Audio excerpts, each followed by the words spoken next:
আগামীকালকে যে এডিআর এর থার্ড গ্রেডের এক্সাম হবে তার জন্য ইম্পর্টেন্ট রিজনিং এর কোয়েশ্চন নিয়ে এসেছি এবং সঙ্গে কিভাবে সলভ করতে হয় তা আমি চট করে দেখিয়ে দেব। একটা কোয়েশ্চন আগে থেকে লিখে নিলাম সময় নষ্ট না করার জন্য। এই কোয়েশ্চনটা দেখাই যাচ্ছে। এখন কি করব, এটাকে কিভাবে সলভ করতে হবে। সলভ করার রিজনিং এর প্রথম হলো আমাকে দেখতে হবে স্কোয়ারে আছে কিউবে আছে, এগুলা চিন্তা করতে হবে। এইগুলো আমার অনেক আগের ভিডিওতে আমি দেওয়া আছে। এখন প্রথম কি করবে, একটা নতুন টেকনিক দেখিয়ে দিই। এটার থেকে এটা কত বেড়েছে, +1। এটার থেকে এটা কত বেড়েছে, +7। এটার থেকে এটা কত বেড়েছে, 13।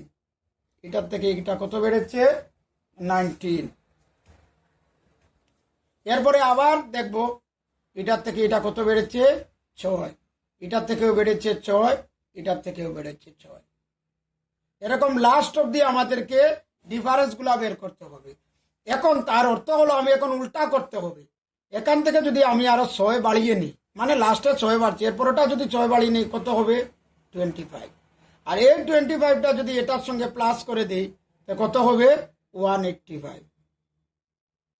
এরকম এটা আমাদেরকে এরকম চিন্তা করতে হবে। এটা সঠিক আনসার হলো 185। এর পরবর্তী কোয়েশ্চনটা লিখে নিয়েছি, অপশনও লিখে নিয়েছি ডান দিকে। এখন এইরকম এগুলো হলো ডিফারেন্সে। প্রথম দুইটা থেকে আমি ডিফারেন্স দেখব কত, -55। এখানে যখন মধ্যে নাই লাস্টের দুইটা ডিফারেন্স করব। ডিফারেন্স করলে হবে -15। এই দুটাকে ডিফারেন্স করলে হবে -25। তার অর্থ হলো এখানে যে নাম্বারটা হবে তার ডিফারেন্স হওয়ার প্রয়োজন হলো আমাদের এখানে 55 মানে 45 ভরতে হবে, আর এটা ডিফারেন্স হতে হবে 35। আর এটা ডিফারেন্স -25, এটা ডিফারেন্স -15। এখন কি করব, এটা যদি ডিফারেন্স মানে মাইনাস কথার অর্থ হলো তার থেকে 55 ছোট এটা, এরপরটা হবো 45 ছোট। তো 45 ছোট যদি হয় 231 থেকে হবে 186। এখন আবার দেখে নেই 186 তো নেই, এটা ডিফারেন্স -35। আমার সিরিজটা মেনে চলছে। এই দুটা ডিফারেন্স -55, -45, -35, -25, -15। এটার সঠিক আনসার দাঁড়াবে আমার 186, অপশন সি। পরবর্তী কোয়েশ্চন 3 নম্বর কোয়েশ্চনটি নিয়ে এসেছি, কোয়েশ্চনটা লিখে নিয়েছি। এগুলা রিজনিং এর প্রথমে আমাদের পুরো কোয়েশ্চনের দিকে ভালো করে দেখতে হবে। এখানে দেখো একটু আগের তো একটু ব্যতিক্রম আছে। এখানে আছে 103 মানে 103, 10, 5, 7, 14, 9 মানে একটু ব্যতিক্রম আছে।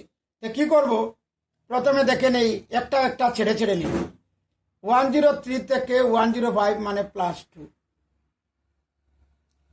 মধ্যে ছেড়ে দেই, এখানে আবার +2, এরপরটাতেও আবার +2। ঠিক সেইভাবে এই দুইটার বেলায়ও +2, ঠিক সেইভাবে এটার বেলায়ও হবে +2। এক গড় ছেড়ে ছেড়ে যদি +2 হয়, নিচের বেলায়ও এক গড় ছেড়ে ছেড়ে +2, নিয়মটা মেনে চলছি। তখন কি করব, 110 এর সঙ্গে যদি আমি 2 প্লাস করি কত হবে, 112।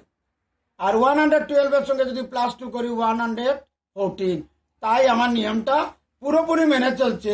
তখন আমি বুঝে নেব যে আমার আনসারটা সঠিক হয়েছে এক্সামে। এটা সঠিক আনসার হবে অপশন সি। কোয়েশ্চনটি লিখে নিয়েছি, অপশনও আছে লেখা। এখন কি করব, এটাও নাম্বার সিরিজ। প্রথমে দেখব দুইটা নাম্বারের মধ্যে প্লাস হয়েছে না মাইনাস হয়েছে। এটা 194 পরে 198 পরে হলো 194, অর্থাৎ -4 হয়েছে। এই দুইটার মধ্যে ডিফারেন্স কত, -9। লাস্টের দুইটার মধ্যে ডিফারেন্স কত, -36। এখন চিন্তা করতে হবে মাইনাসের ডিফারেন্স গুলা তো সমান নয়, মানে এখানে কি আছে, 4 মানে স্কোয়ার নাম্বার, 9ও স্কোয়ার নাম্বার, 36ও স্কোয়ার নাম্বার। স্কোয়ার নাম্বার হলে এটা হলো 2 স্কোয়ার, 3 স্কোয়ার। এখানে কি হবে, 4 স্কোয়ার হবে, এরপরে হবে 5 স্কোয়ার, এরপরে 36 হলো 6 স্কোয়ার, মানে মাইনাস হয়ে যাবে।